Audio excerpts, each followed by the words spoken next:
On the morning of March 2, 1998, at precisely 3:45 a.m., Natascha Kampusch, a 10-year-old Austrian girl, was dragged screaming from her bicycle outside her family's apartment complex in Vienna.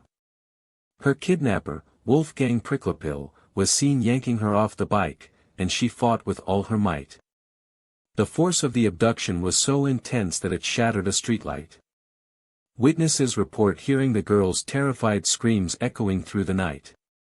The entire ordeal was captured by a security camera, but it wouldn't be until later that the footage would be reviewed. The scene unfolded like a nightmare. A lone figure, Wolfgang Přiklopil, his face illuminated by the faint moonlight, stood over the trembling girl. He towered above her, his menacing eyes fixed on his young prey. The darkness seemed to swallow them whole, and the only sound was the girl's desperate struggle to free herself. Přiklopil's grip on her wrist was like a vice, refusing to let go. The air was heavy with the weight of the girl's impending fate. Natascha Kampusch, a bright-eyed and cheerful 10-year-old, was now a captive in the clutches of her abductor.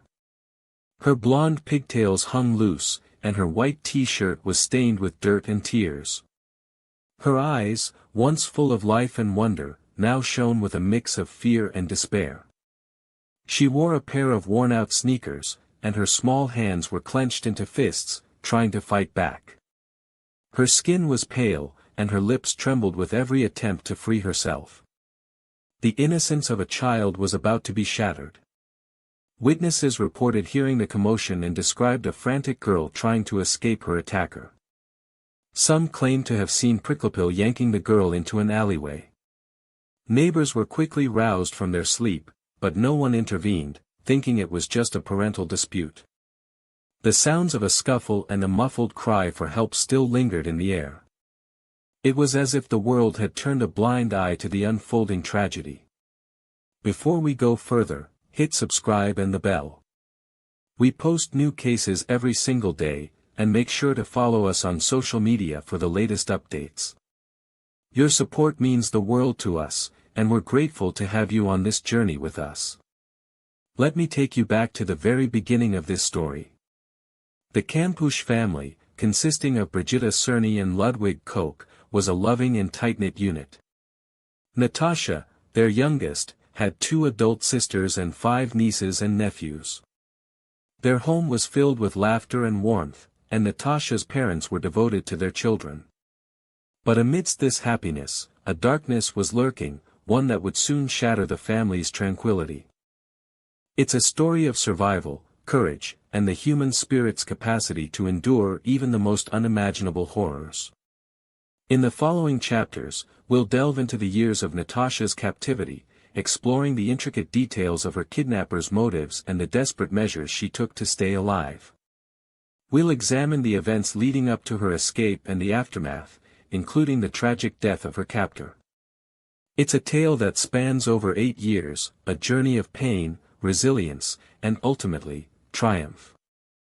Natascha Kampusch, a 10-year-old Austrian girl, who would go on to endure 8 years of unimaginable torment. She lived with her mother, Brigitte Cerny, in Vienna's Donaustadt district. Her father, Ludwig Koch, and Kampusch's adult sisters were also part of the family. Kampusch spent holidays with both parents, a common practice at the time. She was a student at the Braunschweig primary school.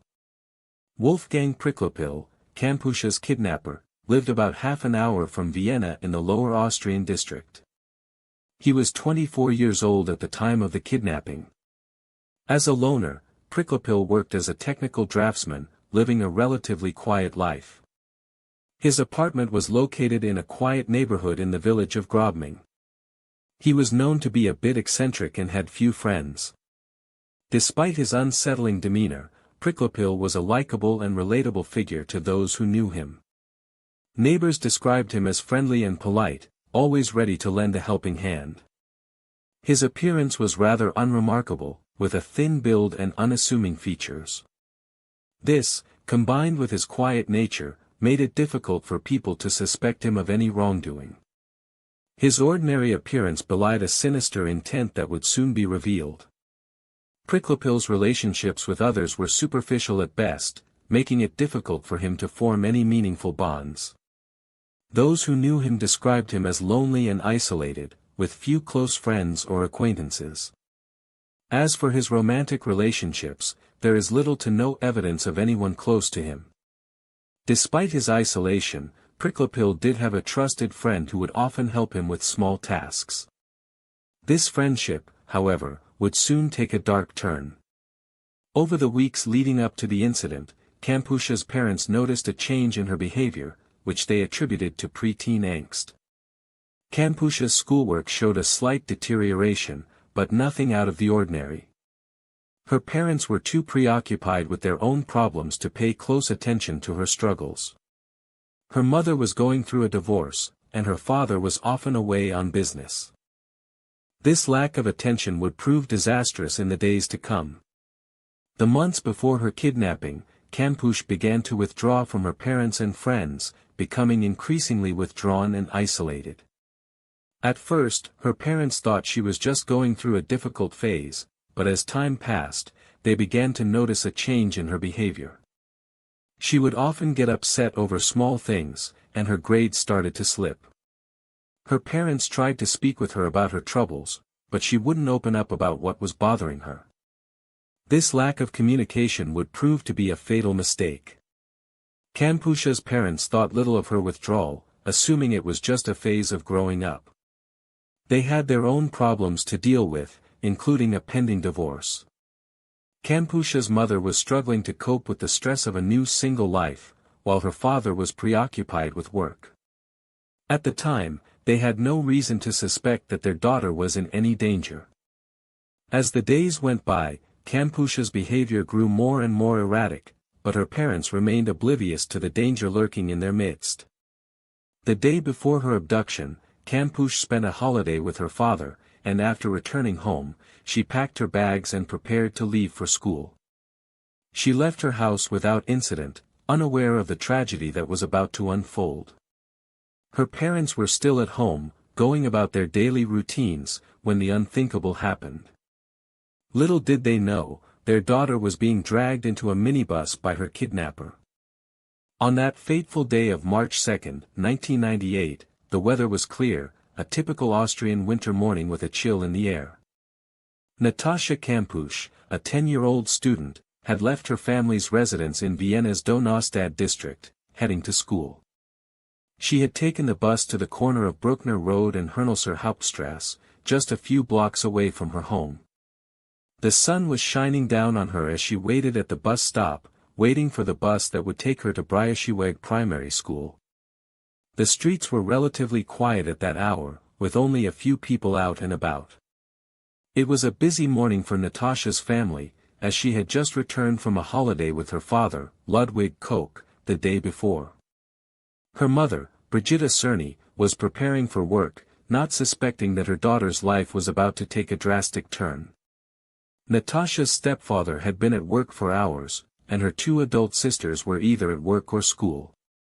She was supposed to take the bus to school, but she decided to walk instead, and then, she never arrived. The witness who reported seeing her being dragged into the white minibus described it as being a normal morning, with no signs of anything out of the ordinary. As the police investigation got underway, they discovered that the minibus belonged to Wolfgang Přiklopil, a 36-year-old man who lived in the nearby town of Strashofen der Nordbahn.